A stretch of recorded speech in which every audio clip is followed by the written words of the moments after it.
Okay, so welcome once again to the back garden, and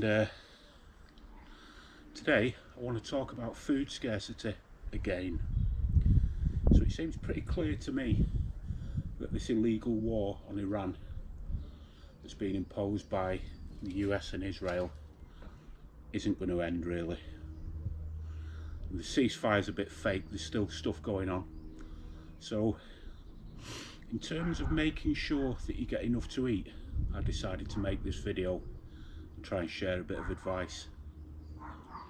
So the stuff that comes through the Strait of Hormuz that is likely to have an effect on our food supply, well, there's obvious gas and oil. So gas is likely to have an effect because many of the greenhouses that operate in the UK, they use gas to keep them warm in the evenings. So that's cucumbers and tomatoes that could possibly be affected. But much of the staple carbohydrate crop, things like wheat, maize and rice, are likely to be affected by the fertilisers that come through the Straits of Hormuz, in particular nitrogen-based fertilisers, of which these staple carbohydrates require quite a lot to bring them to fruition. So that is likely to be a problem. And then the knock-on effect is some of these heavy carbohydrates are used by the meat industry to feed livestock and to make the livestock bigger. So the knock-on effect is that this is likely to affect the dairy and the meat industries, and ultimately it's going to affect, as knock-on things go within capitalism, it'll affect our supply of fruit and vegetables. So what I'm looking at really is we need to look at the fruit and vegetables, mainly the vegetables that are likely to fill us and that are nutrient dense. So in terms of vegetables that are going to fill us, I think specifically we need to be looking at root vegetables. So I've planted one or two first early potatoes, and the reason why I've done that is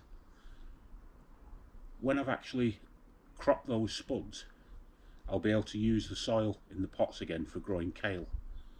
Now the kale's going to grow deep into the winter, so kale's a nutrient dense crop, and I'm going to be growing more kale as well.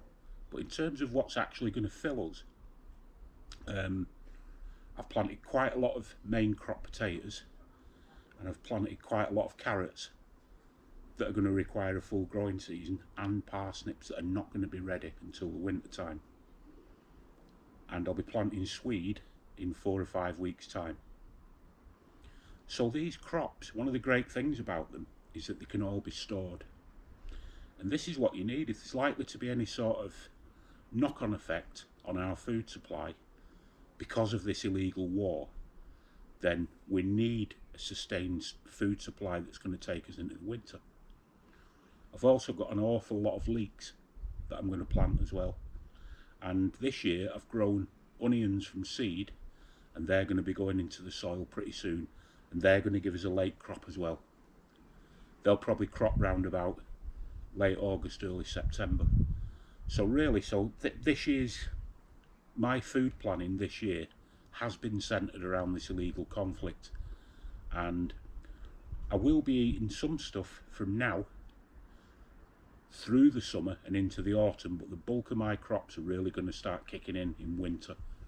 So the crops that I'm eating now are the mainly lightweight crops. I've got a lot of Welsh onions that I'm eating in salads, and I've got things like lamb's lettuce, lovage. I've got quite a lot of herbs, and I've got 4 or 5 small tubs of Chantenay carrots, because as I've mentioned in previous videos, it doesn't take long for them to crop.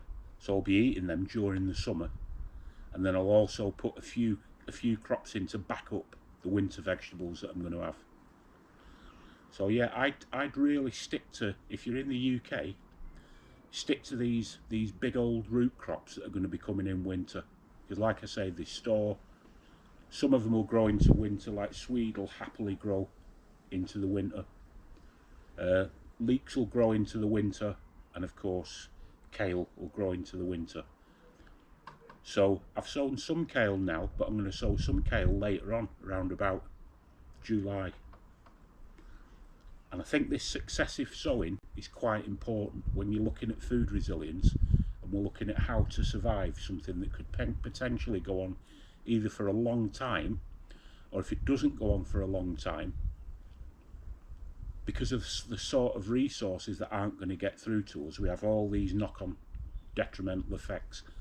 So we're likely to have, even if the conflict ended in 2 weeks, I think the price rises are going to affect us easily for the rest of this year and maybe into the next year.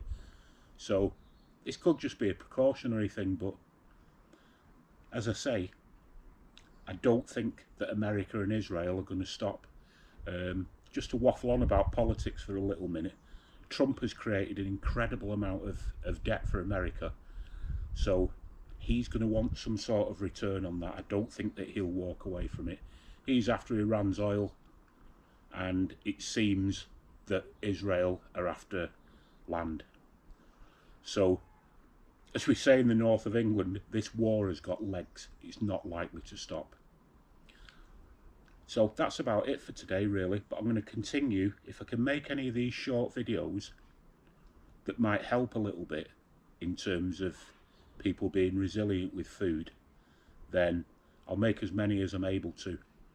And in a week or so, I'll actually make a video showing you around the short strip of garden I've got here that's heavily fertile and that provides us with a lot of food.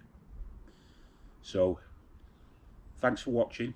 Please subscribe if you haven't already. I'm trying to get this channel up and rocking. Look after each other, take care, and bye for now.